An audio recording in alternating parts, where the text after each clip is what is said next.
आप सभी को नमस्कार।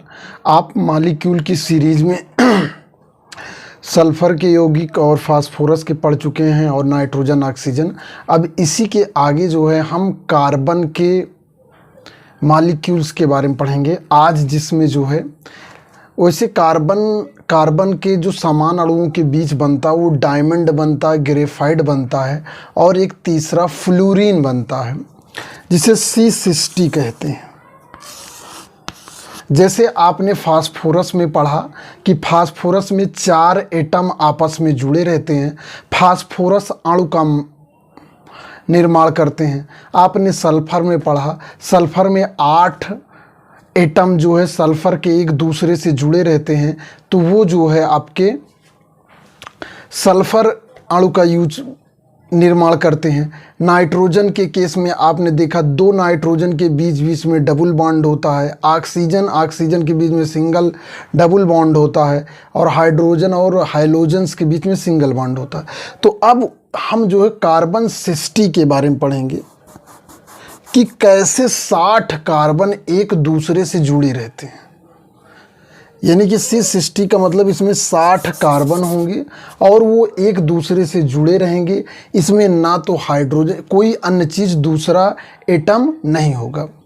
तो इसका नाम है फुलरीन। सबसे पहले नाम जान लेते हैं, फुलरीन। अंग्रेजी में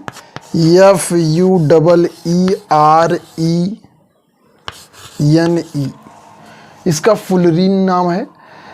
अब इसमें 60 कार्बन एक दूसरे से जुड़े रहते हैं और ये जुड़ने के बाद एक फुटबॉल स्ट्रक्चर बनाते हैं।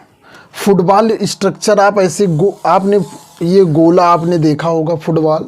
फुटबॉल में क्या होता है, फुटबॉल को अभी आप जब कभी ध्यान से देखेंगे ना तो उसमें जो है हेक्सागोनल, ये इस तरह हेक्सागोनल जो है उसमें बने होते हैं और यहाँ पर जो है एक पेंटागोनल होता है। ध्यान से देखिएगा, ये दोनों हेक्सागोनल हैं जिसमें 6 जो है 1 2 3 4 5 6, 1 2 3 4 5 6।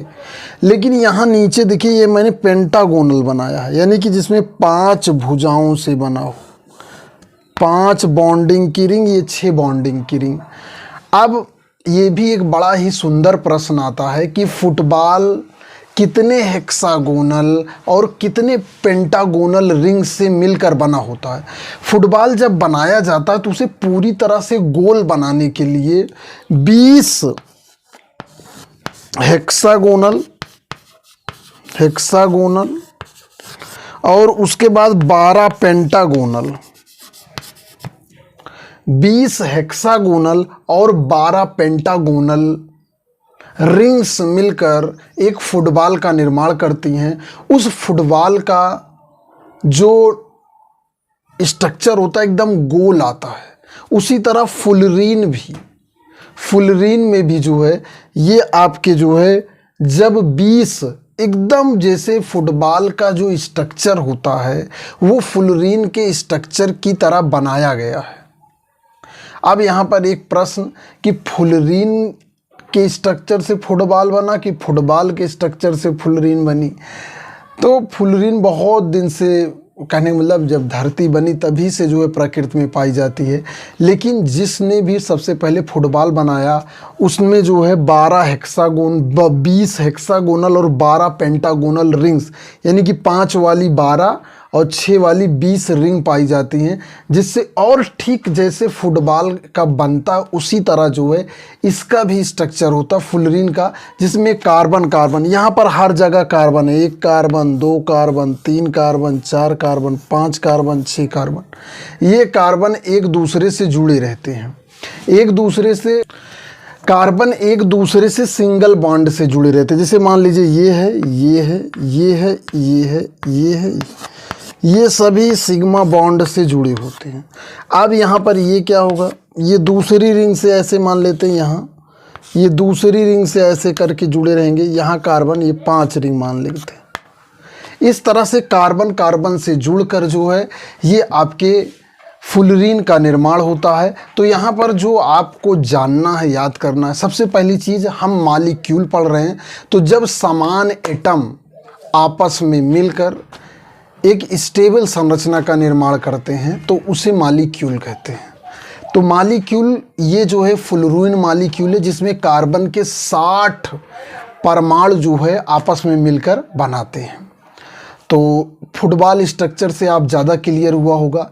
ठीक इसी तरह कार्बन के 2 और भी रूप हैं जिसमें कार्बन का केवल और केवल कार्बन से ही बॉन्ड जुड़ा रहता है। जैसे आपका हीरा, diamond, the hardest part of the world, सबसे कठोर चीज़ जो हीरे में होती है वो कार्बन की बॉन्डिंग के कारण ही होती है। और जो बॉन्डिंग होती है उसमें इलेक्ट्रॉन फ्री नहीं होते हैं। तो इसको हम जो है अपने नेक्स्ट लेक्चर में बताएंगे, हीरे की संरचना के बारे में और उसकी हाइब्रिडाइजेशन के बारे में।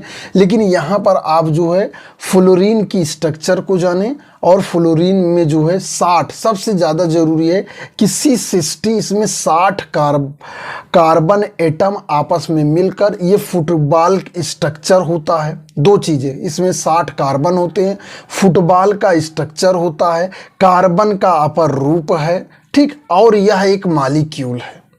ये 4 बातें जानिए इस वीडियो में, ये बहुत ही महत्वपूर्ण है।